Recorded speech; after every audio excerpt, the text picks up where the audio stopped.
Now, our today's topic is motion under gravity, which is the continuation of our last topic. Our last topic is motion, equation of motion. So this one too is also part of motion, but under gravity. Now, when we say motion under gravity, we mean whether an object is going upward or downward. Now, we are going to make use of our previous equation, that is phi is equal to u plus at, phi squared is equal to u squared plus 2ax, h is equal to ut plus half at squared, to get equation of motion under gravity. And it's very simple. What we just need to take notes, we are going to get it from these two diagrams. Now, the first thing is that when an object is moving under gravity, we either say it's going upward or it's coming down. So let's use this diagram. This one shows that an object is moving upward. So when an object is moving upward, that object must have initial velocity.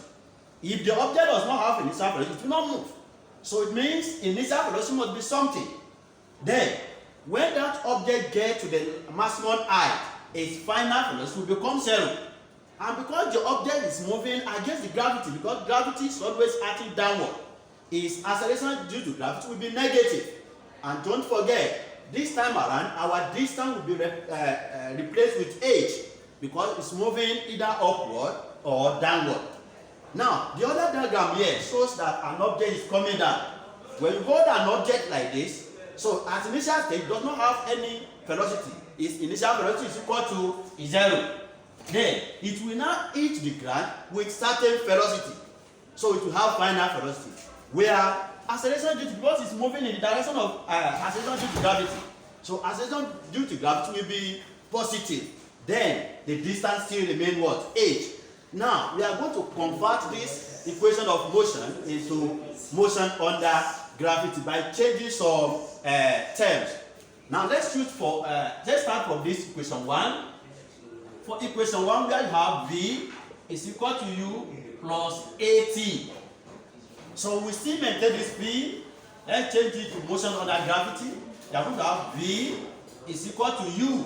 Now this a, which is linear acceleration, will be changed to acceleration due to gravity g, but it may be upward or downward. If it is upward, it will be minus.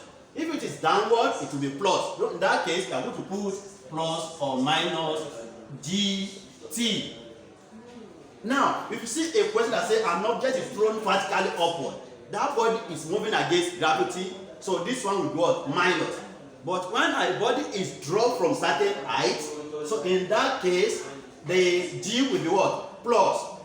Now we do the same thing for this equation 2.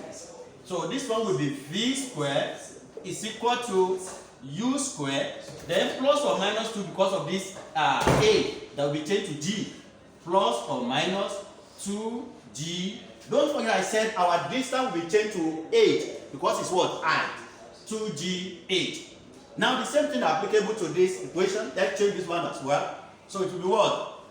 H, that is x, h is equal to ut plus or minus then half g t squared. So these are the three equations of motion under gravity. Depend on the question.